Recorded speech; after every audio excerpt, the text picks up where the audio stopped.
D'abord, je vous remercie d'être venu jusqu'à ici pour cet entretien. Et je m'en réjouis parce que nous sommes en début d'année. C'est la période où on prend des résolutions et qu'on essaie de les appliquer pour que notre vie ou nos vies changent dans le bon sens. Et il faut comprendre que le combat que je mène, je ne suis pas seul. Beaucoup de personnes mènent ce combat, y compris les médias comme le vôtre, sans lequel les informations que nous envoyons aux populations n'aboutiraient pas. Et donc chacun de nous fait sa part. C'est pourquoi j'aime à dire que c'est un combat de tous les Gabonais et que nous devrions faire de ce combat une priorité nationale. On doit faire la lutte contre la drogue une grande cause nationale. Alors donc le combat que je mène depuis 3 décennies environ, c'est un combat pour la dignité humaine. C'est un combat, je dirais, noble, parce que c'est un pan de la souffrance de nos compatriotes, la drogue. Il faut comprendre que la drogue fait beaucoup de ravages. Et souvent, on sous-estime l'impact de la drogue ou des drogues dans nos vies. La drogue corrompt, elle tue. La mortalité et la morbidité liées aux drogues sont très élevées. Quand je dis les drogues, je pense aux drogues légales, comme l'alcool, le tabac, les médicaments détournés de leur usage thérapeutique. Je pense aussi aux drogues illicites, comme le cannabis, la cocaïne, l'héroïne, etc. Ce sont les drogues illicites qui font beaucoup de ravages.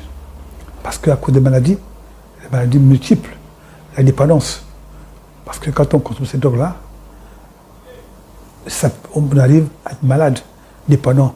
Et dépendant, ça veut dire que toute la vie de la personne qui consomme la drogue, tout autour de la recherche de ce produit, même si la personne sait les dégâts occasionnés. Donc le bilan que vous demandez, il est positif parce que je pense qu'aujourd'hui nous sommes là, parce que ce combat aboutit à un résultat, à savoir les médias sont sensibilisés et que nous avons un centre de traitement des personnes qui souffrent à cause de leur consommation de drogue. Quand tu dis drogue, madame, derrière la drogue, il y a des lobbies très puissants. Le lobby très puissant, le lobby de la drogue, le lobby des trafiquants de drogue, le lobby des producteurs des alcools, le lobby des tenanciers des débits de boissons, ainsi de suite.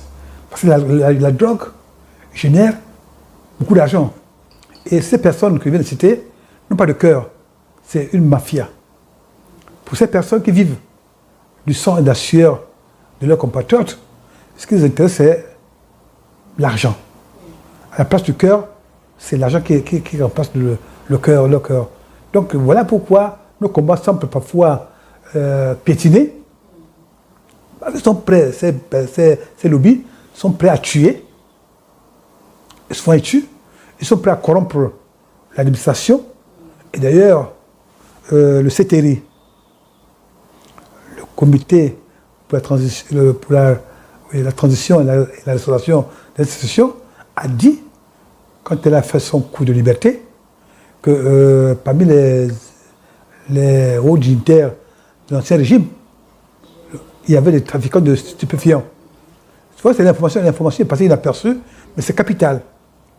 Parce que pendant que nous luttions contre la drogue, et que nous n'avions pas des aides, parce qu'effectivement, les gens qui pouvaient nous donner de l'aide étaient impliqués et gagnaient leur vie à travers le trafic. Voyez-vous? Donc, vraiment, c'est un monstre qui est là, présent, et qui tue. Les jeunes, c'est vous les jeunes. Les jeunes, ce sont nos enfants, c'est vos petits frères, petites sœurs, qui souvent imitent les adultes. Les parents. Et souvent, les parents ne sont pas les bons exemples. Beaucoup de consommation de ces produits, alcool, tabac et drogue, ça commence en milieu familial. Après, la rue prend le relais. Ensuite, souvent, c'est les médias. Alors, les parents, comme vous le savez tous, dans un pays comme le Gabon, où nos compatriotes consomment trop d'alcool. C'est pas moi qui le dis. L'OMS a dit qu'au Gabon, le Gabon est le premier consommateur de la boisson alcoolisée dans l'Afrique subsaharienne. Et qu'un Gabonais consomme en moyenne 9,5 litres d'alcool par an. Ça veut dire que il y a les Gabonais qui consomment pour les autres parce que tous les Gabonais ne consomment pas d'alcool. Et vous savez très bien qu'au Gabon, la première industrie agroalimentaire, c'est l'industrie qui fabrique les alcools et qui les commercialise. Et souvent les parents, à cause des idées reçues, poussent leurs enfants à consommer tout l'alcool. J'ai vu les femmes enceintes, les femmes allaitantes, faire boire l'alcool à leurs enfants. Les femmes allaitantes, parce qu'on leur dit que l'alcool provoque la montée laiteuse, donc c'est la bière. Donc c'est que pas le lait, doit prendre la bière pour... Oh, c'est un préjugé ridicule. Mais effectivement, si dans la bière, on peut trouver des substances qui font monter le lait maternel, c'est un lait de mauvaise qualité qui est alcoolisé. Et quand votre enfant, votre bébé, votre nourrisson prend ce lait-là, il va s'intoxiquer et il va avoir de malformations et des taches scolaires. Les femmes enceintes qui boivent de l'alcool et qui ne savent pas que leur enfant risque de naître avec un poids inférieur à la normale, il va avoir des malformations, être malade et en mourir peut-être. Donc ça vous dit que, vous voyez, les parents aussi souvent, lors des fêtes, poussent les enfants à s'alcooliser ou à se droguer. Mais aussi les médias. Aujourd'hui, avec le numérique, avec les chaînes, on voit la publicité qui pousse les jeunes à... C'est normal, entre griffes, parce que il faut bien que les jeunes remplacent les vieux qui vont mourir. Parce que les vieux qui ont commencé à consommer de l'alcool adolescents, une fois l'âge adulte, ils vont mourir. Il faut remplacer ces morts-là par les nouveaux consommateurs. Les femmes qui, au nom de l'égalité des sexes, vont boire plus que les hommes maintenant. On voit les femmes dans les débits de boissons, on voit les femmes fumer. Or, avant, l'alcoolisation de la femme était secrète. Était vraiment dangereux, honteux, je veux dire. De voir une femme saoule dans la rue ou dans un bistrot, mais aller dans nos quartiers, vous allez voir comment les femmes sont avec, au plus avec des bouteilles de bière. Donc, en fait, ça, c'est pour les jeunes. Et ça constitue l'imitation. Les jeunes. Et donc, voilà. Donc, par rapport aux jeunes, il faut des programmes pertinents de prévention en milieu jeune. Et tout récemment, on parle de CTRI.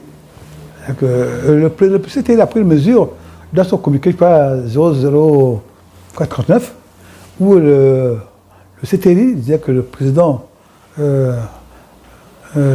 Oligui Nguema disait que désormais, les débits de boissons à proximité des écoles et collèges seront fermés aux heures des cours. Nous avons applaudi cette mesure, mais elle est insuffisante. Parce que nous devons aller plus loin. Nous, quand nous grandissions, il était interdit aux mineurs d'entrer dans les débits de boissons ou d'acheter la boisson. Et donc il faut prendre des mesures qui vont plus loin que la fermeture des débits de boissons aux heures d'ouverture. Il faut vraiment des mesures plus élargies pour protéger nos enfants. Il y a quelques années, là, tu vois, un scandale qui s'est passé, quand c'était dans l'Autogoué, où on avait un père et deux enfants dans un débit de boisson en train de boire ensemble, les mineurs. Donc il faut vraiment beaucoup de mesures plus coercitives pour pousser les autorités et décourager la toxicomanie, des jeunes en milieu scolaire ou en dehors du milieu scolaire, en milieu jeune. Et ça, nous sommes disposés, nous, à accompagner le CTRI parce que nous avons une expertise, nous avons un savoir-faire et que nous souhaiterions mettre à la disposition des nouvelles autorités pour que la transition réussisse. Parce que réussir la transition, pas seulement construire les routes, les autoroutes, mais aussi, c'est aussi prendre en charge dans sa globalité la santé des Gabonais et des Gabonaises. Donc ça c'est pour les jeunes. Pourquoi? Non, j'essaie de vous expliquer. Ce serait trop long, mais j'explique, je résume pourquoi les jeunes se droguent. Il y a aussi le chômage, la précarité des parents, il y a aussi l'oisiveté. Il y a beaucoup de causes qui font que les jeunes n'ont pas d'espace de jeu, les jeunes n'ont pas... la toxicomanie, ou du moins la drogue chez les jeunes, provoque aussi les échecs scolaires. Les échecs scolaires, les violences en milieu scolaire. Et ça, c'est vraiment la drogue. Mais ça, il ne faut pas qu'on mette des barrières entre ces fléaux-là, entre la violence en milieu scolaire, entre les échecs scolaires, entre tout ce qu'on peut imaginer qui détruisent nos jeunes. Donc, il faut éviter de prendre des petites mesures qui sont petites et bonnes, mais qui ne peuvent pas vraiment avoir un effet durable. J'espère que les jeunes, les responsables de CTRI vont suivre l'émission, parce qu'il y a des choses que nous devons leur dire. Et que on commence par vous. Et que d'abord, tout à l'heure, je vous ai dit que les Gabonais boivent trop d'alcool. Ce n'est pas moi qui le dis, ce n'est pas une affirmation gratuite, c'est l'OMS qui l'a dit. Parce que les boissons alcoolisées coûtent encore moins cher. Donc la première mesure qu'il faut prendre au Gabon, c'est augmenter le prix des boissons alcoolisées. Augmenter le prix de la cigarette. Interdire de vendre la cigarette à l'unité. Il faut revenir aux mesures prises par l'ancien régime d'Ali Bongo. Parce qu'ils avaient limité les heures d'ouverture des débits de boissons et des bars de dancing. Et le lobby des tenanciers des débits de boissons et des vendeurs est passé outre et ils ont capitulé. Les bars de débits de boissons s'ouvrent H24. Bon, bien, pour l'instant, il y a le couvre-feu, mais il ne sera pas éternel. Donc il faut vraiment que les autorités, les nouvelles autorités, mettent un accent là-dessus pour que l'on puisse limiter ça coûte le tapage nocturne. Et aujourd'hui, on ouvre, n'importe qui ouvre les débits de boissons comme on ouvrirait une église de réveil. Il y a autant d'églises éveillées que de débits de boissons. Oh, la boisson n'est pas un produit anodin. La boisson sème la mort. La boisson alcoolique, bien sûr, détruit les vies humaines. Le moine dit qu'on va tout fermer, mais il faut quand même que ce soit réglementé pour que n'importe qui ne puisse pas offrir une boisson. Et il y a quand même des distances par habitant. Combien de débits de boissons on peut accepter par habitant? Il y a des gens qui sont dans les maisons, aller dans l'intérieur du pays, qui vendent la boisson, sans compter les boissons locales. Et souvent, n'obéissent à aucune réglementation et qui sèment la mort. Sans compter les boissons alcoolisées qui rentrent à travers nos frontières. Et souvent, ce sont des boissons frélatées. Donc ça, c'est des choses qu'il faut que nous puissions interdire, par exemple, encourager l'utilisation des alcotests ou éthylotests. Dans d'autres pays, devant chaque accident de la circulation, on fait un test d'alcoolémie. Et ce test-là va vous démontrer que la personne a connu sous l'emprise de l'alcool ou de drogue. Et on retire le permis, on fait payer des amendes. On a déjà crié, on a crié sur tous les toits. On a dit, par exemple, que prenez la nationale. Surtout la nationale, que vous allez de Libreville à Bitam ou à Franceville, il y a comme un débit de boissons. Et vous allez voir des gens qui vont s'arrêter, les automobilistes, et après ils vont faire des accidents. comme si l'alcool vendu était un carburant. Et on éviterait, je vous assure que si vous mettez un vendredi soir,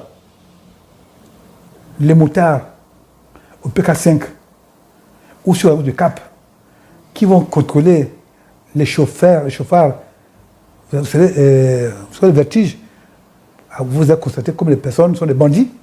Parce que c'est des bandits. Quand vous prenez l'alcool, vous buvez l'alcool, ou vous prenez une chambre indien, vous prenez le volant, vous êtes un assassin en liberté.